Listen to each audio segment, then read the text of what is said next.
មនុស្សយើងរស់នៅសពថ្ងៃទោះបីជាដឹងច្បាស់ថាថ្ងៃក្រោយខ្លួនឯងនឹងស្លាប់ក៏ដោយក៏នៅតែខិតខំប្រឹងប្រែងរស់រាន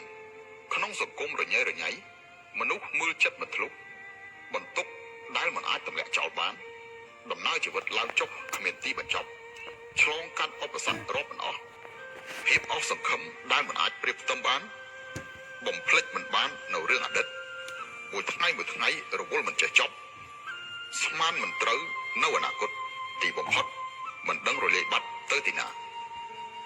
តើមនុស្សយើងរស់នៅដើម្បីអ្វីទៅចង់ដឹងពីមូលហេតុដ៏សំខាន់នេះគឺមិនអាចប្រើភ្នែកមើលបាននោះទេត្រូវប្រើចិត្តដោយភាពស្ងប់ស្ងាត់ទៅមើលទើបឃើញច្បាស់លាស់ភាពស្ងប់ស្ងាត់អាចបង្កើតការផ្ដោតអារម្មណ៍អាចបង្កើតនូវបញ្ញាជាភាពស្ងប់ស្ងាត់ដោយប្រាជ្ញាភាពស្ងប់ស្ងាត់គឺជាកម្លាំងដ៏មានឥទ្ធិពលនៅក្នុងចិត្តរបស់មនុស្សភាពស្ងប់ស្ងាត់គឺជាការដកខ្លួនចេញពីភាពអ៊ូអររបស់អ្នកដទៃជាការវិលត្រឡប់ទៅពិភពរបស់ខ្លួនឯងវិញនៅពេលដែលអ្នកអាចស្ងប់ស្ងាត់ទើបអាចផ្ដល់កំណើតដល់ការបំផុសគំនិតការគិតនិងប្រាជ្ញា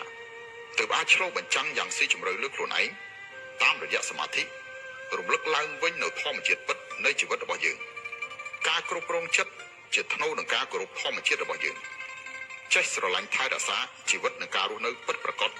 ផ្ដោតលើរឿងដែលអ្នកចូលចិត្តមិនអួតអាងមិនរវើរវាយនៅក្នុងពិភពលោកខ្លួនឯងធ្វើជាមនុស្សស្ងប់ស្ងាត់និងសមរម្យធ្វើចិត្តកាន់តែស្ងប់ស្ងាត់និងសាមញ្ញរាប់អានក្រុមមិត្តភក្តិដែលល្អនិងសាមញ្ញ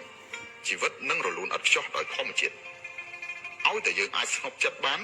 អ្វីគ្រប់យ៉ាងគឺអាចធ្វើទៅបាននៅពេលមនុស្សម្នាក់មានវិញ្ញាណនៅក្នុងខ្លួន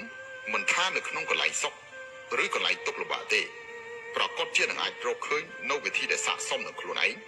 ទៅប្រឈមមុខនឹងជីវិតរស់នៅ